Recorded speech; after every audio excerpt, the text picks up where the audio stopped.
साथ हैदर जैदी। ये खबरों की शुरुआत करते हैं सुपरफास्ट अंदाज में। सोनभद्र दौरे पर सीएम योगी बीजेपी की जन विश्वास यात्रा में करेंगे शिरकत। कई परियोजनाओं का लोकार्पण और शिलान्यास करेंगे।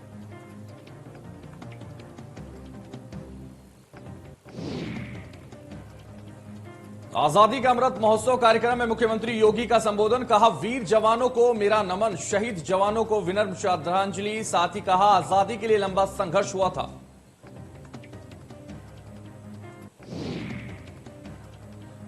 सीएम योगी ने अपने संबोधन में कहा, आजादी का केंद्र बिंदु यूपी रहा। 1857 में आजादी की अलग जगी थी। साथ ही कहा, अमृतकाल के महत्व को समझें।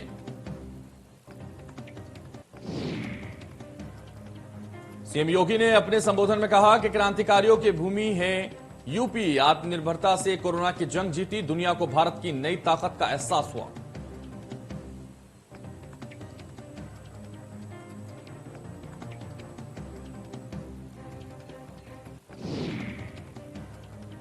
सपा अध्यक्ष अखिलेश यादव का इटावा दौरा। कार्यकर्ताओं से अखिलेश यादव करेंगे मुलाकात। सैफई में मीडिया से होंगे रूबरू।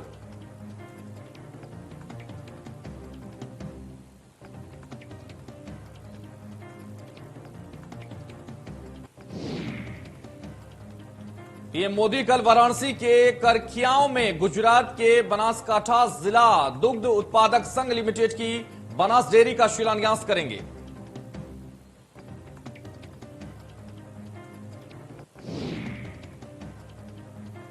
इसके साथ ही पीएम मोदी जिला बनासकांठा को 2100 करोड़ रुपए की लागत वाली 25 परियोजनाओं की सौगात देंगे।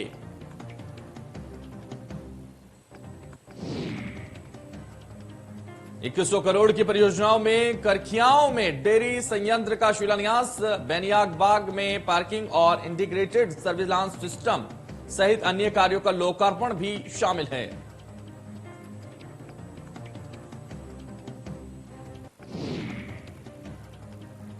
इस अवसर पर उत्तर प्रदेश की राज्यपाल आनंदीबेन पटेल और मुख्यमंत्री योगी आदित्यनाथ भी उपस्थित रहेंगे।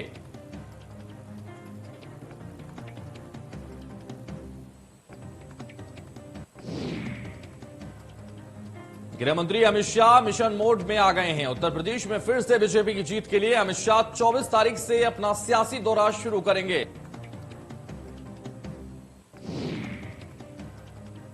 अमित शाह 10 दिन में 7 दिन यूपी का दौरा करेंगे। इसकी शुरुआत 24 दिसंबर को प्रयागराज से होगी।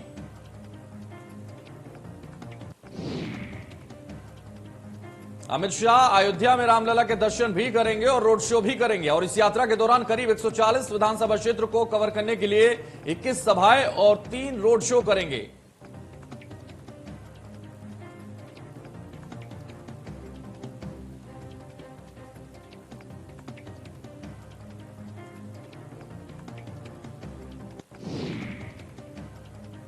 मुख्तार अंसारी के गजल होटल होगा कुर्क। जिला प्रशासन 10 करोड़ की संपत्ति को करेगी कुर्क। गैंगस्टर एक्ट में कुर्की की होगी कार्रवाई।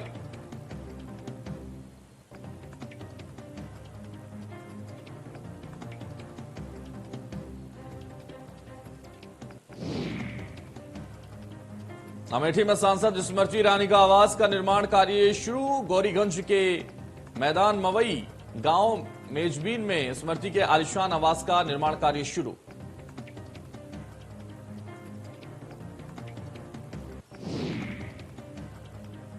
सपा नेताओं के ठिकानों पर आयकर का छापा। छापेमारी में करोड़ों का घोटाला उजागर। लखनऊ मैनपुरी समेत 30 ठिकानों पर हुई कार्रवाई।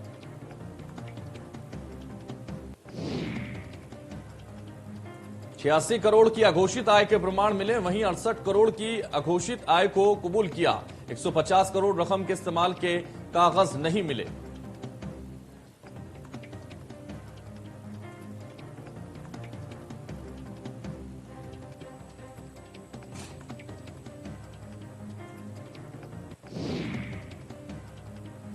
गाजियाबाद में आज से मिले जिले में शुरू होगा सीरो सर्वे। ओमिक्रॉन के मद्देनजर शासन ने शुरू कराया सर्वे।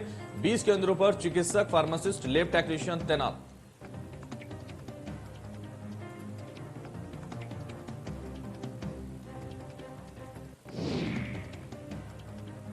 अलीगढ़ में हिंदी विभाग के शिक्षक कोरोना पॉजिटिव। एमयू में शिक्षक की रिपोर्ट आई कोरोना पॉजिटिव। हिंदी विभाग को 3 दिन के लिए किया गया बंद।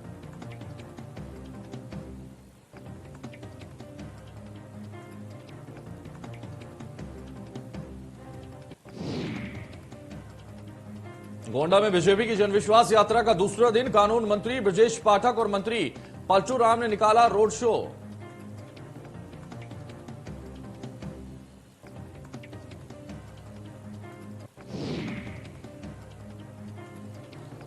लखनऊ में जिला निर्वाचन अधिकारी ने बुलाई अहम बैठक। आगामी विधानसभा सामान्य निर्वाचन मद्देनजर बैठक। जिला निर्वाचन अधिकारी अभिषेक प्रकाश की अध्यक्षता में हुई बैठक।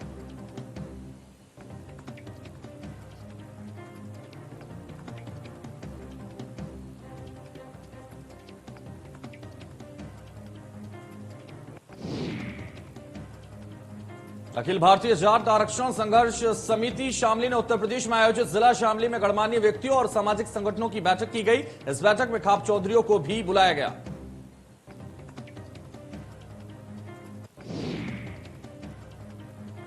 जाटों का कहना है कि हमको भी आरक्षण दिया जाए। देश के पीएम ने जाट समाज के प्रमुख संगठनों, विधायक और सांसद मंत्रियों की उपस्थिति में जाट समाज को केंद्रीय स्तर पर ओबीसी श्रेणी में शामिल करने का वादा किया था।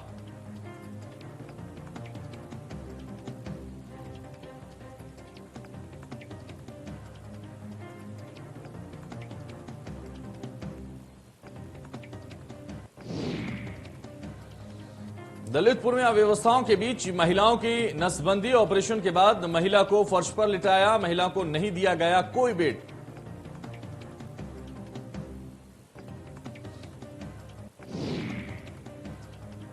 जालौन में कपड़े के गोदाम में लगी भीषण आग। शॉर्ट सर्किट से गोदाम में लगी आग। गोदाम में सो रहे 2 लोगों की जलकर मौत।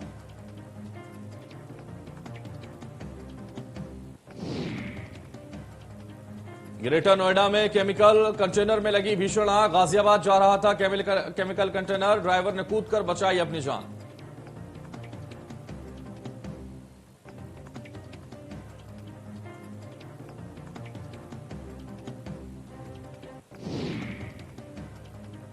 कानपुर देहात में संदिग्ध परिस्थितियों में घर में लगी आग। आग से घर का पूरा सामान जलकर हुआ खाक।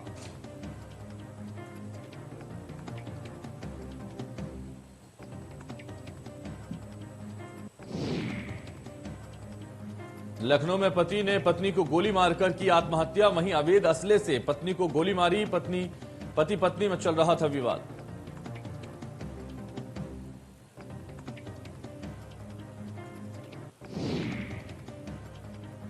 लखनऊ में होमगार्ड मुख्यालय की महिला बैरक का वीडियो वायरल। महिला होमगार्ड्स के साथ होमगार्ड अधिकारी का डांस भी हुआ वायरल।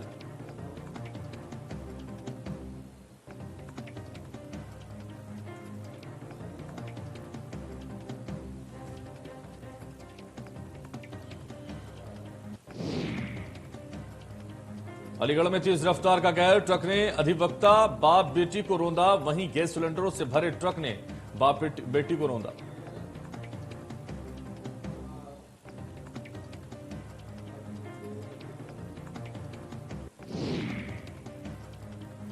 उन्नाव में बीजेपी नेताओं की दबंगई का वीडियो वायरल। भाजयुमो के जिला मंत्री अखिलेश सिंह की गुंडाई का वीडियो वायरल। रेस्टोरेंट पर भाजयुमो नेता ने युवक को दौड़ा दौड़ा कर पीटा।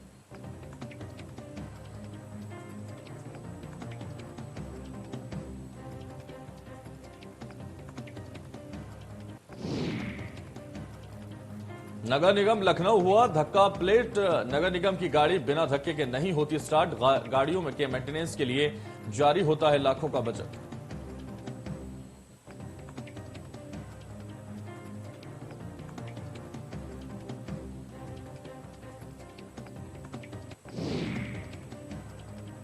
ग्रेटर नोएडा में पोस्ट सोसाइटी में बड़ी घटना। डॉक्टर पति पत्नी ने किया सुसाइड। मृतकों के बेटे ने दी जानकारी।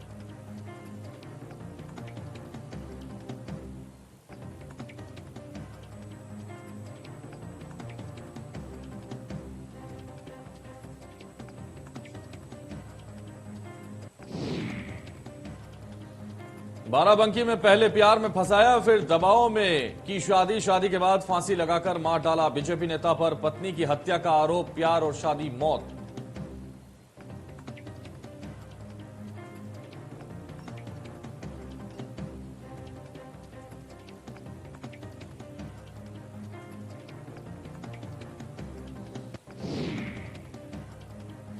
मुख्यमंत्री 11 और बीजेपी युवा मोर्चा 11 के बीच मैच। मुख्यमंत्री 11 की टीम ने बीजेपी युवा मोर्चा 11 को दी मात। सीएम की मैच के दौरान उंगली हुई फ्रैक्चर।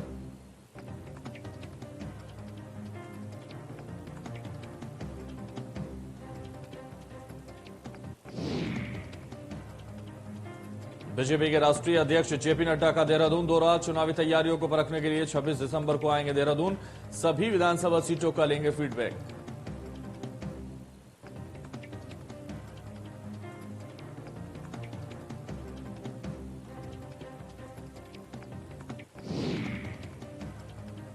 उत्तरकाशी के यमुनोत्री विधानसभा का चुनाव काफी रोचक होने जा रहा है, जहां से बीजेपी के सिटिंग विधायक केदार सिंह के खिलाफ पार्टी का एक बड़ा खेमा नाराजगी जाहिर कर रहा है।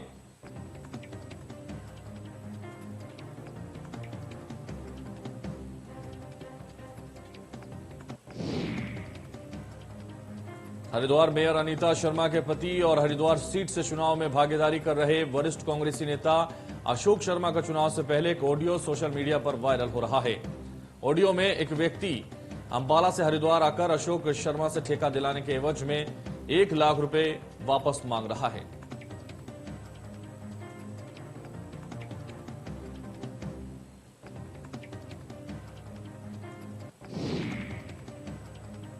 उत्तराखंड में अगले साल होने वाले विधानसभा चुनाव की तैयारियों में सभी जिलों का प्रशासन तैयारियों में जुटा। इन सबके बीच जिलाधिकारी देहरादून डॉक्टर आर राजेश कुमार ने दून वासियों से राज्य की स्थानीय गढ़वाली भाषा में अपील की।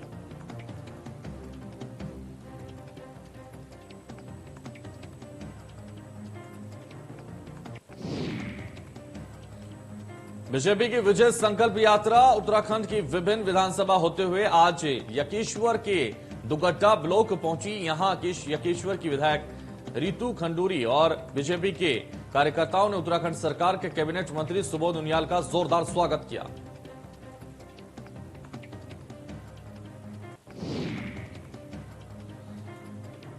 ओमिक्रॉन का खतरा हर दिन बढ़ता जा रहा है। देश में ओमिक्रॉन की संख्या 220 पहुंच गई है। देश में ओमिक्रॉन बढ़ रहा है।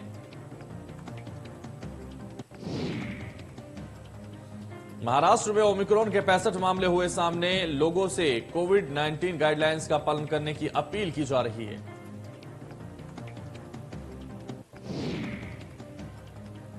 दिल्ली में ओमिक्रॉन के अब तक 57 मरीज मिल चुके हैं, जिसमें 17 मरीजों को डिस्चार्ज कर दिया गया है।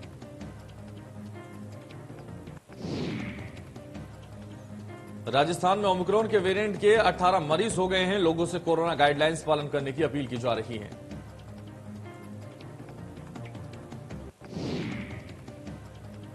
तेलंगाना में ओमिक्रॉन मरीज का इलाज कर रहे डॉक्टर भी नए वेरिएंट से संक्रमित हो गए हैं।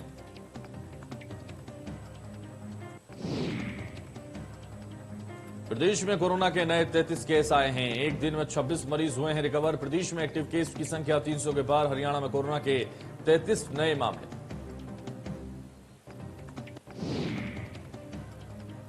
देश में पिछले 24 घंटे में कोरोना मरीजों की संख्या 6317 हो गई है और 318 मरीजों की मौत हो गई। देश में पिछले 24 घंटे में 6906 कोरोना संक्रमित ठीक हो चुके हैं, जबकि कोरोना के एक्टिव केस 78,190 हो गए हैं।